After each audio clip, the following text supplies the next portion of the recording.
हाँ तो नमस्कार जी, वापस आप सबका स्वागत है हमारे सी रूप चैनल में। जैसा कि आप लोग जानते हैं, मंथन क्यूब सीरीज बैच के अंतर्गत आज हम लोग का हिस्ट्री का अध्ययन करने जाएंगे, जिसमें हम लोग चैप्टर 1 का पार्ट 2 देखने वाले हैं।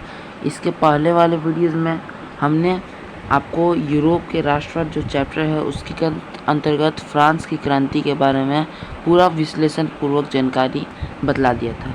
आज के उस वाले वीडियो में हम उसके आगे के टॉपिक को बतलाने वाले हैं तथा आपको सब्जेक्टिव क्वेश्चन 2011 से 24 तक कंप्लीट करवाने वाले हैं। चूँकि यह जो आपका चैप्टर 1 है यूरोप में राष्ट्रवाद, यह काफ़ी बड़ा चैप्टर है और बहुत ही इन्फॉर्मेटिव चैप्टर है, इम्पॉर्टेंट चैप्टर है आपके एग्ज़ाम के दृष्टि से। इसलिए इसमें 2 से 3 वीडियो जा रहा है और आपके जो भी दोस्त नहीं जुड़ पाए हैं वह वीडियो में, उनके पास शेयर करके फटाफट से इस वीडियो में जोड़िए, ताकि यह जो इम्पोर्टेंट चैप्टर आपका चल रहा है हिस्ट्री का चैप्टर 1, इसकी जानकारी उनको हो सके।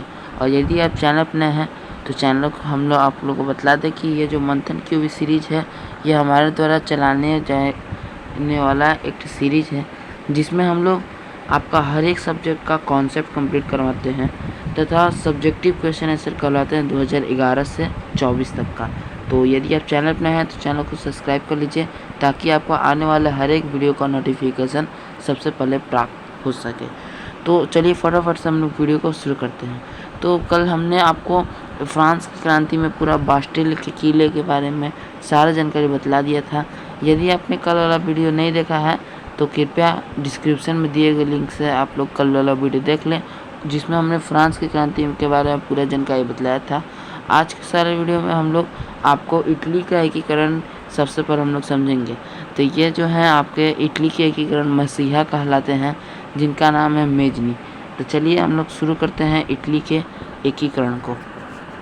चैप्टर आपका दूसरा, क्योंकि कल हमने आपको बतलाया था 7 देश का एकीकरण, 7 देश में क्रांति पढ़ना है आप लोग को, मतलब 7 के देश में राष्ट्रवाद के उदय, जिसमें से आप लोग का हमने कल आपको पहला फ्रांस की क्रांति के बारे में बतला दिया था। फ्रांस की क्रांति के तो देखिए आपको 7 देशों में, एक फ्रांस की क्रांति, दूसरा इटली का एकीकरण, तीसरा जर्मनी का एकीकरण, फिर आपका ऑस्ट्रिया में क्रांति, ऑस्ट्रिया माफ करिएगा, आपका हंगरी में, फिर आपको पढ़ना है बोहेमिया में, फिर आपको पढ़ना है चेक रिपब्लिक, और फिर आपको यूनान में। तो इतना देशों के बारे में आप लोग को जानना है। तो फ्रांस हमने कल के वीडियो में पढ़ लिया था, अभी हम लोग जर्मनी के एकीकरण के बारे में समझते हैं। तो देखिए जर्मनी का एकीकरण में मुख्यतः 3-4 लोगों का योगदान रहा है। उससे पहले थोड़ा सा हम लोग जान लेते हैं जर्मनी का उस वक्त क्या दशा था।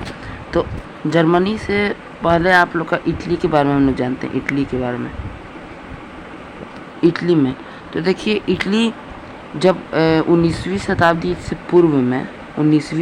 से पूर्व इटली बहुत सारा छोटे बड़े स्वतंत्र राज्य में बटा हुआ था।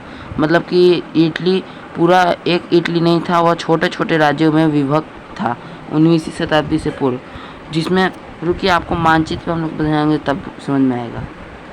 तो देखिए एकीकरण के पहले की बात करेंगे तो आप देखिए इटली कई इतना 1 2 3 4 5 6 7 8 9 10 मतलब कई अलग अलग राज्यों में बटा हुआ था जब उसका एकीकरण नहीं हुआ था। लेकिन एकीकरण के बाद ये सारे राज्य एक में जुड़ करके एक इटली राष्ट्र का निर्माण करते हैं। तो इसमें आप देखिएगा तो ये जो लोम्बार्डी और वेस्निया का क्षेत्र है, इसका आधिपत्य था ऑस्ट्रिया का। ऑस्ट्रिया इस पर अधिकार किया था अपना।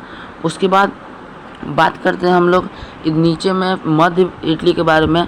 इस एरिया के भाग में बात करें तो उस टाइम राजगुरु इटली के थे पोप, उनका शासन था यहाँ पे मध्य इटली में। उसके बाद बात करें दक्षिण में आप लोग का इधर जो सिसिलियो राजतंत्र है, इसमें बुर्बो राजवंश का शासन था, जो कि फ्रांस की क्रांति में फ्रांस में भी अधिपत करके रखे थे।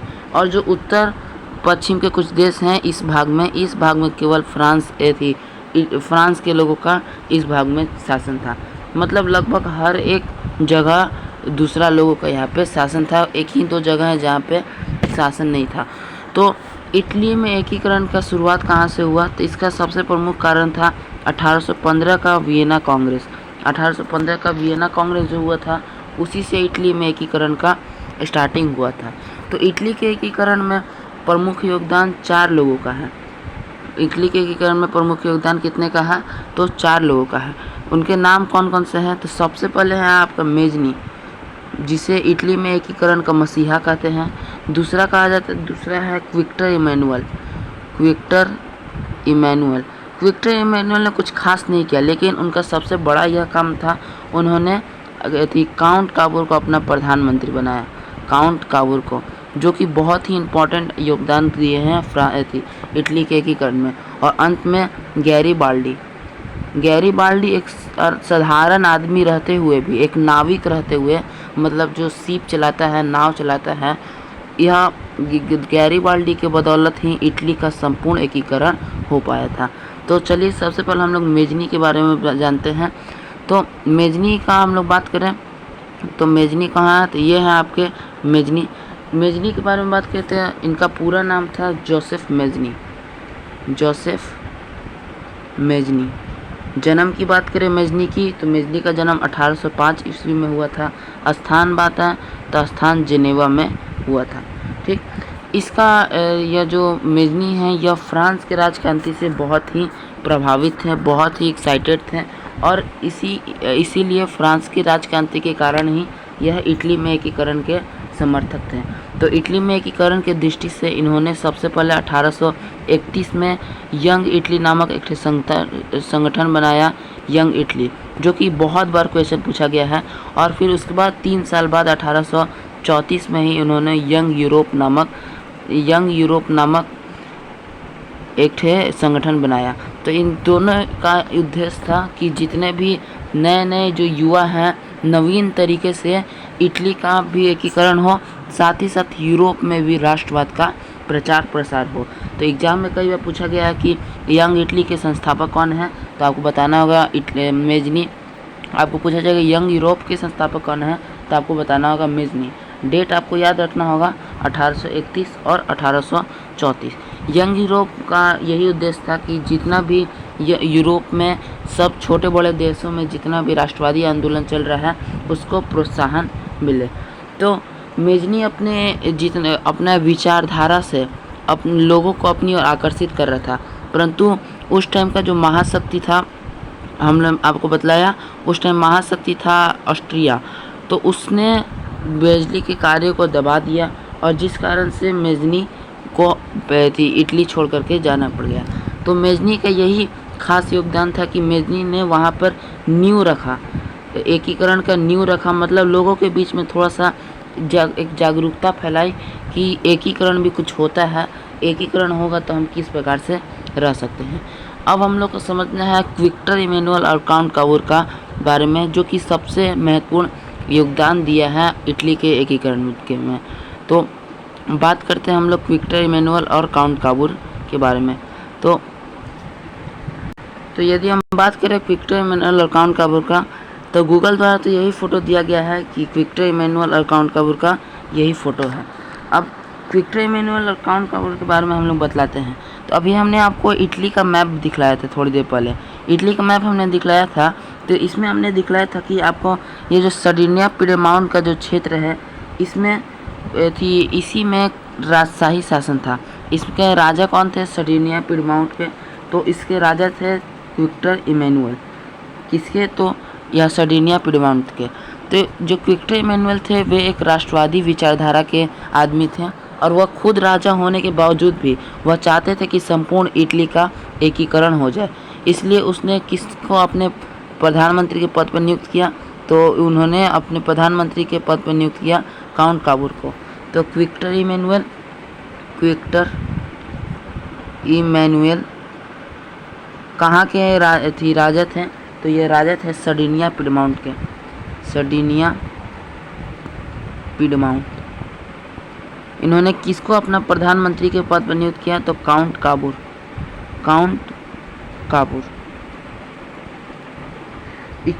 इनका एक ही उद्देश्य था इसके लिए। तो इनका उद्देश्य था कि पूरे संपूर्ण इटली का एकीकरण हो सके, इसीलिए उन्होंने इटली के एकीकरण हेतु काउंट काबूर को अपना प्रधानमंत्री के पद पर नियुक्त किया, क्विक्टर इमैनुअल ने।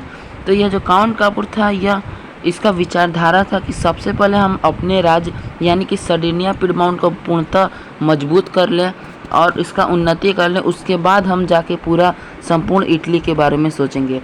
तो इसने धीरे धीरे करके अपना सर्डिनिया पिडमाउंट को उन्नति किया और उसके प्रयासों से सर्डिनिया पिडमाउंट एक सशक्त राज्य भी बन गया, मतलब एक ऐसा राज्य बन गया जिस पे कोई आराम से कोई भी कब्जा नहीं कर सकता था। तो सबसे पहले तो उसने सर्डिनिया पिडमाउंट को अपना एक मजबूत राज्य बना लिया। सर्डिनिया पिडमाउंट को मजबूत राज्य बनाने के बाद फिर काउंट काबूर यह जानता था कि हम अकेले कुछ नहीं कर सकते हैं जब तक हमारे पास विदेशी सहयोग नहीं प्राप्त हो। विदेशी सहयोग जब तक प्राप्त नहीं होगा तब तक वह किसी भी प्रकार का एथी नहीं कर पाएगा, ना तो ऑस्ट्रिया को हटा पाएगा और ना ही किसी राजवंश को। तो उसने काउंट काबूर ने क्रीमिया का युद्ध जो हुआ था, क्रीमिया के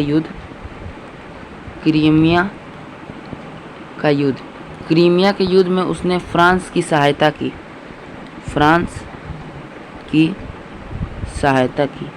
युद्ध समाप्ति जब हो गया 1856 में युद्ध समाप्त हो गया था क्रीमिया का, तो उस टाइम में पेरिस में संधि हुआ, एक 1856 में हुआ पेरिस संधि। तो पेरिस संधि वक्त उसमें फ्रांस के तत्कालिक जो राष्ट्रपति थे, जिनका नाम था नेपोलियन तृतीय, उसने इटली को यह वादा दिलाया कि जब तुमको ज़रूरत होगा तब हम तुमको सहयोग देंगे। तो देखिए यहाँ समझिएगा, आपको क्रीमिया के युद्ध में किसने सहयोग किया फ्रांस को, तो इसने काउंट काबूर ने सहयोग किया फ्रांस को, यानी कि इटली ने सहयोग किया फ्रांस को। तो फिर जब क्रीमिया के युद्ध के बाद पेरिस की संधि हुई 1856 में, तो उसमें नेपोलियन तृतीय जो कि फ्रांस का राष्ट्रपति था, उसने यह वादा दिलाया कि फ्रांस को हम जब तुमको हथियार का ज़रूरत होगा, सैनिक का ज़रूरत होगा, तब हमको पूरा सहायता देंगे। तो अब उसको एक विदेशी सहायता प्राप्त हो गया काउंट काबूर को, और वह यही चाहता था कि हमको विदेशी सहायता प्राप्त होए तो हम अपना युद्ध शुरू करें। तो काउंट काबूर ने जब विदेशी सहायता पा लिया, तब उसने ऑस्ट्रिया जबकि उस टाइम का महाशक्ति था, तो ऑस्ट्रिया के विरोध में युद्ध छेड़ दिया, युद्ध करने के लिए तत्पर हो गया। तो काउंट काबूर के इशारे पर काउंट काबूर ने खुद नहीं लड़ाई किया, अपने राज्य से लड़ाई नहीं करवाया, परंतु इधर इस साइड का भाग आपका क्या कहलाता है, लोवार्डी और वेस्टर्निया, इस भाग में, क्योंकि यदि आप बात करेंगे ऑस्ट्रिया की, तो ऑस्ट्रिया अधिपत्य किया था लोवार्डी और वेस्टर्निया पे। तो उसने लोवार्डी और वेस्टर्निया के लोगों को थोड़ा सा सैन्य शक्ति दिया उसको, और उसने को रेडी किया ऑस्ट्रिया के युद्ध के खिलाफ विद्रोह के। फलस्वरूप विद्रोह दोनों साइड से शुरू हो गया। कब? तो 1859 ईस्वी में दोनों साइड से युद्ध शुरू हो गया। परंतु युद्ध प्रारंभ हो गया और युद्ध चल ही रहा था, तब तक फ्रांस ने अपना सैन्य शक्ति देने से मना कर दिया और वह युद्ध से हट गया फ्रांस। अब फ्रांस युद्ध से मुकर गया। तो इसके पीछे 3 कारण थे इसको हटने के। पहला तो जो प्रसा का युद्ध हुआ था, उस युद्ध में ऑस्ट्रिया ने फ्रांस को सहायता किया था, इसलिए उसने उसको वचन दिया था, मतलब ऑस्ट्रिया ने सहायता किया फ्रांस को, तो फिर फ्रांस ने वचन दिया ऑस्ट्रिया को कि हम तुम्हारा मदद करेंगे, तो इसीलिए उसको हटना पड़ गया। दूसरा स्थिति था कि काउंट काबूर को सहायता करने से फ्रांस को बहुत खर्चा हो रहा था, बहुत ही ज़्यादा पैसा खर्च हो रहे थे। तथा तीसरा यह था कि फ्रांस यह नहीं चाहता था कि इटली एक संगठित राष्ट्र बने, क्योंकि यदि आप कोई बिजनेस खोले हैं अपना, और आप क्या सोचिएगा कि आपके बगल में कोई और आपसे के जैसा बिजनेस खोल ले बड़ा सा, क्योंकि आपका कुछ ना कुछ कस्टमर तो उसके पास जाएंगे ही, कुछ ना कुछ तो आपका घाटा होगा ही। इसीलिए फ्रांस चाहता था कि मेरे ही बगल में कोई अन्य राष्ट्र एकीकरण ना हो, कोई राष्ट्र एकीकृत ना हो। तो इसीलिए यह 3 कारण थे जिस कारण से फ्रांस युद्ध से हट गया। और फिर इटली कमज़ोर पड़ गया, क्योंकि फ्रांस का आश्वासन पार कर ही इटली ने ऑस्ट्रिया के खिलाफ युद्ध छेड़ा था। तो अंत में इटली और ऑस्ट्रिया के बीच एक संधि हुई, क्योंकि कोई भी युद्ध समाप्ति होता है तो उसके बाद एक संधि होता है। तो इटली और ऑस्ट्रिया के बीच एक संधि हुई जिसका नाम था ज्यूरिख संधि। ज्यूरिख संधि। तो इटली और ऑस्ट्रिया के बीच समाप्त हो गया। फिर ज्यूरिख संधि हुआ। ज्यूरिख संधि में लोवाडिया का जो प्रदेश है उसको पिडमाउंट ने दे दिया गया। तो इसको मानचित्र पे आप समझिएगा तभी आपको समझ में आएगा। तो मानचित्र को थोड़ा मिटा लेते हैं ताकि आप लोग को ढंग से समझ में आए।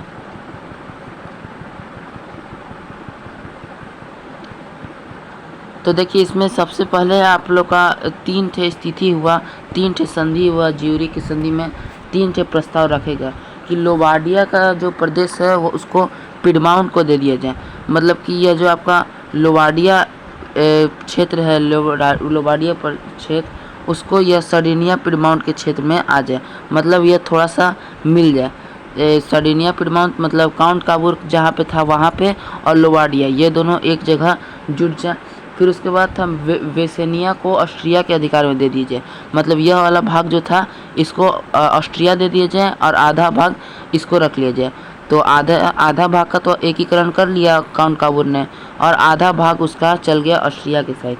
और तीसरा यह था कि नीस और उसके सिवाय के प्रदेश फ्रांस को दे दिए जाए। नीस और जो इसके सिवाय के प्रदेश इस भाग को फ्रांस को दे दिया गया। 3 ठे स्थिति इसमें रखा गया इस युद्ध में। अब चूँकि युद्ध हट गया तो अब इतना शांति से तो मानने वाला नहीं है काउंट काबूर। तो युद्ध जब हट गया, युद्ध से जब फ्रांस का राष्ट्रपति नेपोलियन तृतीय हट गया, तो फिर उसके बाद जब आपको कोई आदमी प्यार से नहीं मानता है तो उसके लिए किसी भी आदमी को बात मनाने के लिए 3 चरण होते हैं। पहला प्यार से, या फिर दूसरा घूस से यानी कि पैसा से, और तीसरा में फिर मार से। तो प्यार से तो नहीं माना फ्रांस। अब उसके बाद लालच दिया काउंट काबूर ने। काउंट काबूर ने फ्रांस को लालच किया कि यदि तुम हमको सहयोग दोगे, यदि तुम हमको सहयोग दिए तो हम तुमको नीस का प्रदेश का सिवा मतलब ये सब आपका भाग आपको दे देंगे। लालच दिया फ्रांस ने, या इटली ने यह फ्रांस को लालच दिया, और इस लालच में वह पड़ भी गया। और लालच में पढ़ करके उसने पूरा बढ़ चढ़कर फ्रांस ने अपना सहयोग किया। और अंत में यह निष्कर्ष निकला कि यह जो मध्य इटली है, ये मध्य इटली का जो भाग है, इस भाग में मध्य इटली के सभी रियासत, परमा, टस्कनी, ये सब जितना भी रियासत है ये सब इस जनमत संग्रह करवाया गया और सबको एक में मिला दिया गया। मतलब बीच का भाग का भी एकीकरण हो गया। तो इस प्रकार से 1862 तक पहले तो ऊपर के भाग का एकीकरण हो गया था, और फिर अब मध्य के भाग का एकीकरण हो गया। अब बच गया आपका दक्षिण। तो 1862 तक दक्षिण इटली और बीच में रोम तथा वेसनिया को छोड़ करके, मतलब ये वाला भाग को छोड़ करके, रुकिए इस कलर चेंज करेंगे तो आप ये वाला भाग जो कि ऑस्ट्रिया स्टार्टिंग में ज्यूरिख की संधि में रख लिया था, तो ये वाला भाग छोड़ करके फिर बीच में रोम को छोड़ करके, चूँकि रोम एक बहुत ही छोटा स्थान था इसलिए उस पर कोई ध्यान नहीं दिया। और यह जो दक्षिण इटली है, यह 3 स्थान को छोड़ करके बाकी 1862 तक संपूर्ण इटली का एकीकरण काउंट काबूर ने करवा दिया। अब चूँकि हमने आपको बतलाया था कि 4 ठे लोगों का योगदान है इटली के एकीकरण में। 4 लोगों में हमने आपको मेजनी के बारे में बतला दिया, विक्टर इमैनुअल और काउंट काबूर के बारे में बतला दिया। अब आते हैं गैरीबाल्डी जी। गैरीबाल्डी के बारे में क्या बताया हम, बहुत ही बढ़िया आदमी थे गैरीबाल्डी। यही थे गैरीबाल्डी जो कि थे, यह पेशे से एक नाविक थे, जो कि क्वेश्चन बहुत बार पूछा जाता है। सबसे पहले बात करें इनके हम जन्म के बारे में गैरीबाल्डी की, तो 1807 ईस्वी में इनका जन्म हुआ था। कहाँ पे, तो नीस जर्मनी में, नीस इटली में ही हुआ था, नीस में। इनका पेशा क्या था, मतलब यह क्या काम करते थे, तो यह एक नाविक थे, जो कि बहुत ही बार पूछा जाता था। बहुत ही बार क्वेश्चन पूछा गया ऑब्जेक्टिव में कि गैरीबाल्डी पेशे से क्या थे, तो नाविक थे। तो इनका विचारधारा क्या था, तो मेजनी के ये समर्थक थे। ये चाहते थे कि मेजनी जिस कार्य को अधूरा छोड़ के गया है उस कार्य को हम पूरा करें। और इन्होंने अपने बदौलत, अपने नेतृत्व में, गैरीबाल्डी जी जो थे वो उन्होंने अपने नेतृत्व में एक संगठन बनाया, जिसका नाम रखा लाल कुर्ती। तो यह क्वेश्चन भी कई बार पूछा जाता है कि लाल कुर्ती किसने बनाया, तो गैरीबाल्डी ने बनाया, जो एक संगठन था। इसके सहयोग से इन्होंने जो दक्षिण इटली है, हमने आपको बतलाया दक्षिण इटली जिसका एकीकरण नहीं हुआ था अभी तक, यह भाग, इसका एकीकरण इन्होंने बूर्बो राजवंश से इसे छुड़वा दिया। और सिसिली नेपल्स ये भाग भी इन्होंने बूर्बो राजवंश से इस सबको छुड़ा दिया। अब बूर्बो राजवंश से छुड़ा दिया तो कोई भी यदि व्यक्ति किसी राष्ट्र के हित में कार्य करता है तो कुछ न कुछ संधि के माध्यम से वह आधा भाग ले लेता है, परंतु गैरिबाल्डी ने किसी भी प्रकार का संधि नहीं किया और वह बिना किसी लोभ के सरकार को वह सारा क्षेत्र प्रदान कर दिया ताकि इटली का एकीकरण संपूर्ण हो सके। तथा विक्टर इमैनुअल ने यह प्रस्ताव दिया कि तुम प्रधानमंत्री बन जाओ दक्षिण इटली के, प्रधानमंत्री का प्रस्ताव दिया, परंतु इसको भी गैरिबाल्डी ने मना कर दिया। और उसके बाद फिर वह अपना सारा जो भी संपत्ति था, गैरिबाल्डी का जो भी संपत्ति था उसको राष्ट्र हित में समर्पित कर दिया, मतलब दान दे दिया और साधारण कृषक का भांति जीवन जीने लगा। तो यही इनका जो जीने का शैली था यह बहुत ही पसंद आता है हमको, कि अपना हर एक चीज़ सारा त्याग और बलिदान कर दिया अपने राष्ट्र के लिए और कुछ भी लोभ नहीं किया, जो कि बहुत ही महानता का कार्य है।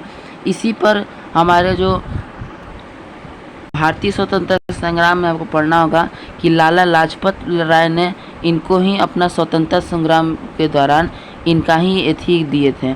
सब लोगों को बताया था कि गैरिबाल्डी जैसा बनो, यह इतना बड़ा आदमी थे, इतना बड़ सोच के आदमी थे कि कोई भी संसारिक मोह माया वो नहीं रखे। तो इस प्रकार से आप लोग का 1871 तक आप लोग का इटली में Mazzini, Victor Emmanuel, Count Cavour व गैरिबाल्डी, इन 4 लोगों के सहयोग से 1871 तक संपूर्ण इटली का एकीकरण कंप्लीट हो गया। तो इटली का एकीकरण यही था। अब आपको समझना है एक और देश के एकीकरण के बारे में जिसका नाम है जर्मनी। तो अब हम लोग को समझना है जर्मनी के एकीकरण के बारे में। तो चलिए जर्मनी के मानचित्र लगाते हैं। तो देखिए एकीकरण से पूर्व जर्मनी तो इटली से भी ज़्यादा खंडित राज्य में बटा था। एकीकरण से पूर्व जर्मनी 300 छोटे बड़े राज्यों में बटा था। इटली इतना भाग में नहीं बटा था जितना जर्मनी भाग में बटा था। अब देख सकते हैं यह पूरा मानचित्र जर्मनी का है जिसमें बहुत सारे राष्ट्रों में यह बटा हुआ था। परंतु जर्मनी में एकीकरण का सबसे बड़ा पृष्ठभूमि तैयार करने का श्रेय जाता है नेपोलियन बोनापार्ट को। चूँकि हमने आपको बतलाया था कि नेपोलियन जब इटली का सम्राट बना था तब उसने धीरे धीरे करके पूरा यूरोप में अपना छाप छोड़ते रहा, अपना कार्य करता रहा। तो नेपोलियन ने ही 1806 में जर्मन के सब प्रदेश को मिला करके एक जर्मन राइन संघ का स्थापना किया, जिससे कि जर्मनी में राष्ट्रवाद का भावना धीरे धीरे बढ़ने लगा। पहले जितना छोटा बड़ा राज्य में जर्मनी बटा हुआ था उस सबको बड़ा एकदम सटा करके 7 से 8 राज्यों में ही केवल सीमित रखा, जिसके कारण लोगों को यह समझ में आया कि हम लोग इतना जब एकीकृत हो सकते हैं तो हम लोग संपूर्ण एकीकरण क्यों नहीं कर सकते हैं। तो जर्मनी में एकीकरण का पृष्ठभूमि किसने तैयार किया? तो आप लोग को याद रखना होगा नेपोलियन बोनापार्ट ने। तो जर्मनी की हम लोग बात करें तो इसके बहुत सारे छोटे बड़े राज्य में विभक्त था, जिसमें सबसे बड़ा इसमें भाग था प्रसा जो था यह जर्मनी का सबसे बड़ा और सबसे शक्तिशाली राष्ट्र था। इसमें जर्मनी के एकीकरण में हम लोग को सबसे पहले जानना है कि जर्मनी के एकीकरण में 1834 में जर्मन व्यापारियों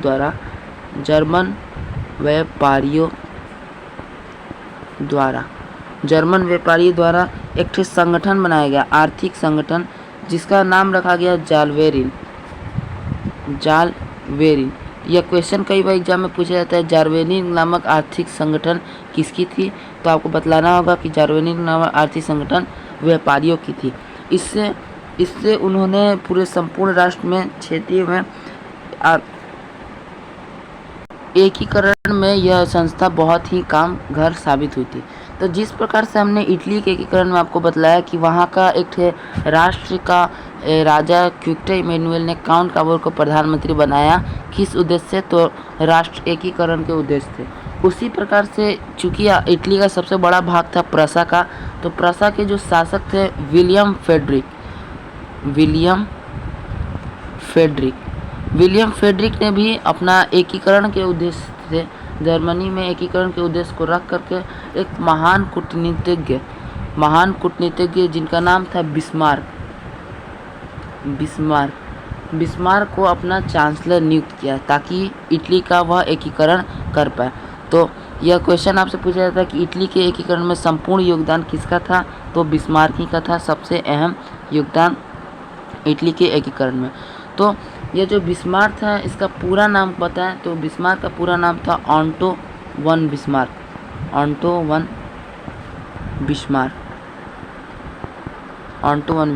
बिस्मार्क की फ़ोटो की बात करें तो हम आपको बिस्मार्क का फ़ोटो दिखला देते हैं। देखिए यही है बिस्मार्क, जिसका पूरा नाम था ऑटो वन बिस्मार्क।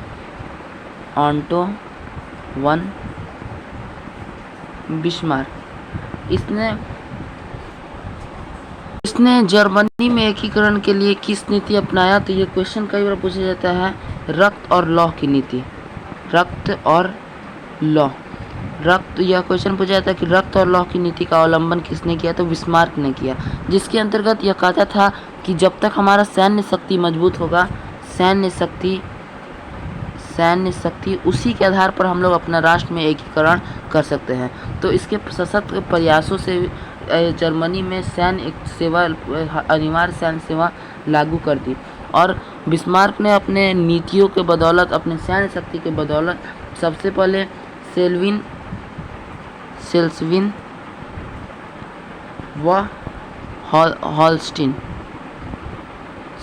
और हॉलस्टीन जो कि डेनमार्क के कब्जे में थे, डेनमार्क के कब्जे में थे, उसका एकीकरण करवाया। यदि हम लोग बात करते हैं मैप में तो देख सकते हैं ये है सेल्सविन और हॉलस्टीन, जो इसका सबसे पहले छुड़ाया थी जर्मनी डेनमार्क के कब्जे से। किसने, तो बिस्मार्क ने। तो उसने सबसे पहले तो इसको छुड़ा लिया, डेनमार्क कहते हैं। इसके बाद ऑस्ट्रिया के नियंत्रण वाले क्षेत्रों को प्राप्त करने के लिए बिस्मार्क ने इटली व फ्रांस से समझौता करके 1866 में एक युद्ध लड़ा जिसका नाम था सेडोवा के युद्ध में ऑस्ट्रिया को पराजित कर दिया। किसने, तो प्रसा ने। चूँकि जो बिस्मार्क था वह प्रसा ही का चांसलर था, तो एक युद्ध में एक साइड था प्रसा और एक साइड था ऑस्ट्रिया। तो प्रसा और ऑस्ट्रिया के बीच सेडोवा का युद्ध हुआ 1966 में। यह क्वेश्चन भी कई बार पूछा जाता है। तो इसमें सबसे पहले तो इसका राजनीतिक समझिए। पहले ये जो बिस्मार्क था ये इतना तेज आदमी था कि इसने सबसे पहले इसको फ्रांस से भी दुश्मनी निकालता था, मतलब फ्रांस से भी अपना क्षेत्र छुड़ाना था और ऑस्ट्रिया से भी क्षेत्र छुड़ाना था। तो सबसे पहले इसने ऑस्ट्रिया को हटाने को सोचा।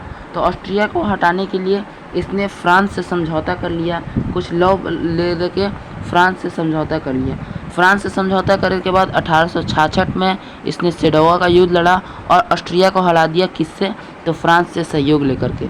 अब उसके बाद इसके लिए बाधा कौन था, तो इसके लिए बाधा था फ्रांस। अब फ्रांस को किस प्रकार से हटाया, तो उसके बाद फ्रांस के नियंत्रण वाले क्षेत्र को प्राप्त करने के लिए बिस्मार्क ने 19 जून 1970 को एक और युद्ध लड़ा जिसका नाम था सेडोन का युद्ध लड़ा, जिसमें उसने फ्रांस को पराजित कर दिया। तो यह बिस्मार्क जानता था कि हम लोग फ्रांस को अकेले पराजित कर सकते हैं लेकिन ऑस्ट्रिया को नहीं, इसलिए फ्रांस के सहयोग से ऑस्ट्रिया को हटा दिया और फिर फ्रांस को हटा दिया। तो यह दो युद्ध आपके एग्जाम में पूछा जाता है, सेडोवा और सेडान। तो आप लोग को याद रखना होगा, सेडान पहले हुआ, सेडोवा बाद में हुआ।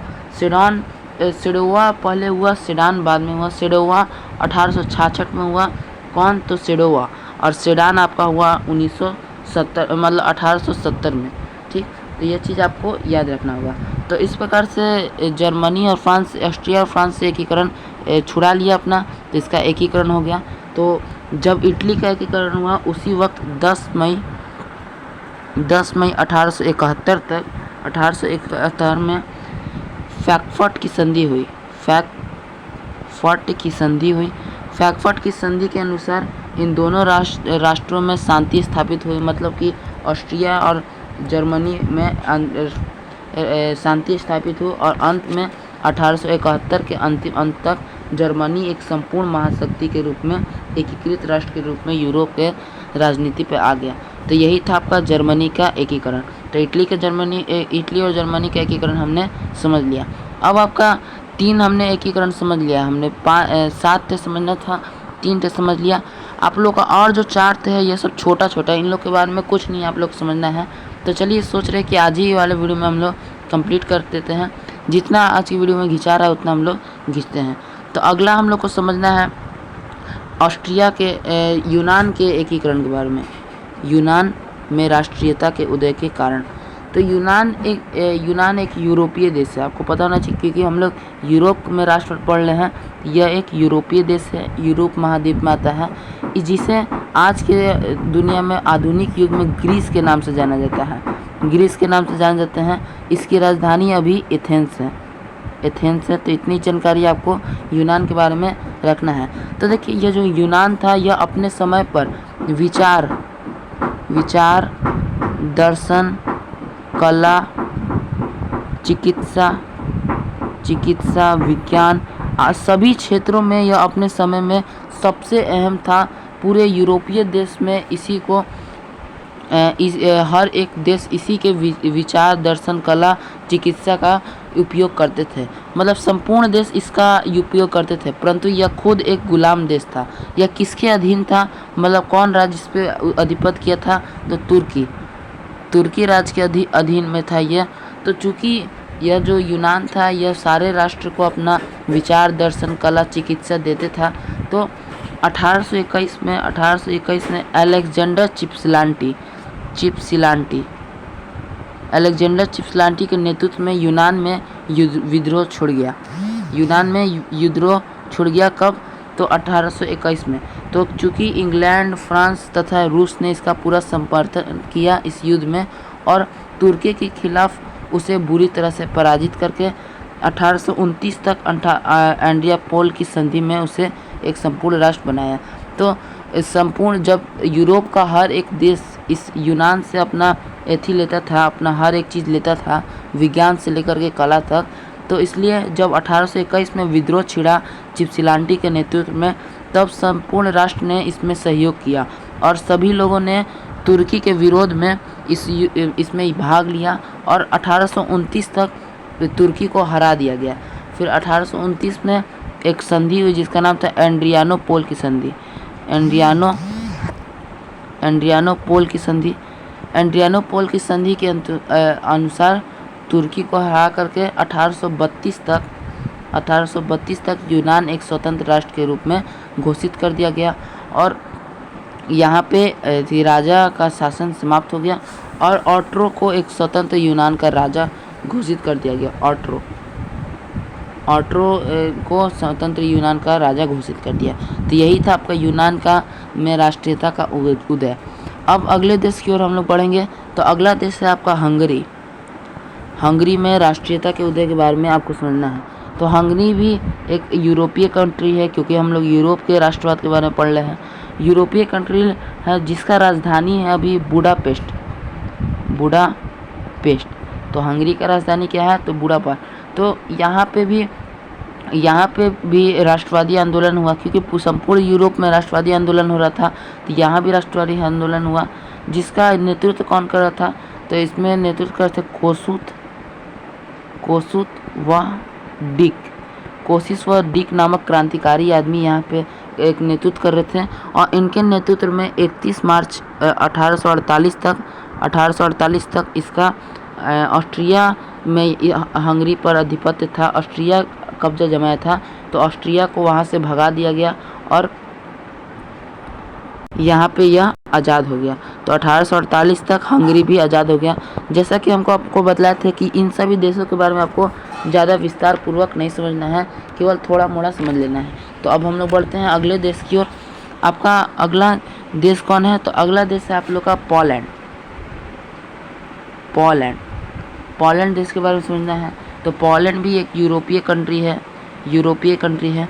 इसका राजधानी की बात करें तो इसका राजधानी है वर्षा यानी बारिश नहीं, यहाँ पे एक जगह का नाम है वर्षा स्थान का नाम है। तो पोलैंड पर 2 देशों का नियंत्रण था। 2 देश इस पे अपना अधिकार जमाए थे, पहला रूस और दूसरा ऑस्ट्रिया। जो हमने आपको बताया ऑस्ट्रिया लगभग सभी देशों पर कब्जा किया था यूरोप में, यूरोप के बाहर वह नहीं जा पाया था। तो पोलैंड में रूस और ऑस्ट्रिया का नियंत्रण था, लेकिन यहाँ भी क्रांति हुई। कब हुई? तो 1830 में यहाँ पर क्रांति हुई और 1918 में, बहुत लेट से 1918 में जब प्रथम विश्व युद्ध हुआ, तो जब रूस व ऑस्ट्रिया का ध्यान प्रथम विश्व युद्ध पर गया, वो फर्स्ट वर्ल्ड वार पर, तब तक यह पोलैंड था, यह खुद को आज़ाद कर चुका था। तो 1918 तक इसका पूरा संपूर्ण राष्ट्र के रूप में यह उभर कर आ गया था। तो पोलैंड के बारे में आप लोग को इतना ही जानना था। अब आप लोग का अंत में आते हैं बोहेमिया, जो कि अंतिम राष्ट्र आप लोग का और अंतिम टॉपिक भी है, क्योंकि आप लोग का हम लोग जो भी क्वेश्चन है सब्जेक्टिव 2011 से 24 अगले वीडियो में कवर करवा देंगे, तो आपको उसके लिए टेंशन नहीं ले रहा है। बोहेमिया में राष्ट्रीयता का उदय, तो बोहेमिया भी यूरोपीय कंट्री है। सबसे पहले तो यूरोपीय कंट्री है यह। आज के दौर में इसको नए नाम से जाना जाता है, जिसका नाम है चेक रिपब्लिक के रूप में इसका नाम जाता है। इसका राजधानी है पैराग्वे। ठीक, इस देश में चेक जाति के लोग सबसे ज़्यादा रहते हैं, बहुसंख्यक है, इसलिए इसको चेक रिपब्लिक के नाम से जाना जाता था। इसके बारे में बस इतना ही जानकारी है कि यहाँ भी ऑस्ट्रिया का नियंत्रण था, बाकी और कुछ नहीं जानकारी है कि कब यह आज़ाद हुआ, वरना कुछ भी। तो इस प्रकार से हमने आपका पूरा का पूरा 7 देश का टॉपिक कंप्लीट करवा दिया। आशा करते हैं कि आपको हर एक चीज़ समझ में आ गया होगा, क्योंकि हम अपने तरफ से 100% अपना दिए हैं, अपना ऑल टू ऑल चीज़ आपको ज्ञान आपके सामने उपस्थित है। और यदि आपको यह वीडियो पसंद आया तो वीडियो को लाइक ज़रूर कर दीजिएगा, और हम आशा करते हैं कि आपको बिल्कुल कहानी की तरह यह समझ में आ गया होगा। यदि आपको समझ में आया तो अपने दोस्तों पर शेयर करके उनको भी वह बतला दीजिए। ये चैप्टर बहुत ही इंटरेस्टिंग है, इनको पढ़ना चाहिए और बहुत ही इंपॉर्टेंट चैप्टर भी है। और चैनल पर जो नया है वो चैनल को सब्सक्राइब कर लीजिए। इसका आपको नोट्स चाहिए तो नोट्स के लिए आपको डिस्क्रिप्शन बॉक्स में इंस्टाग्राम आईडी का हमारा लिंक मिलेगा, जिसमें आपको फॉलो करके मैसेज कर देना है नोट्स, वरना कुछ भी तो आपको वहाँ पे नोट्स प्रोवाइड करवा दिया जाएगा। तो आशा करते हैं कि आपको आज की इस वाले वीडियो में मज़ा आएगा। यदि वीडियो पसंद आए तो वीडियो को लाइक करिएगा, चैनल पर नए हैं तो चैनल को सब्सक्राइब कर लीजिए, क्योंकि आने वाला वीडियो का नोटिफिकेशन मिलता रहे। हम मिलते हैं आपसे अगले वीडियो में किसी नए टॉपिक के साथ, तब तक के लिए जय हिंद जय भारत।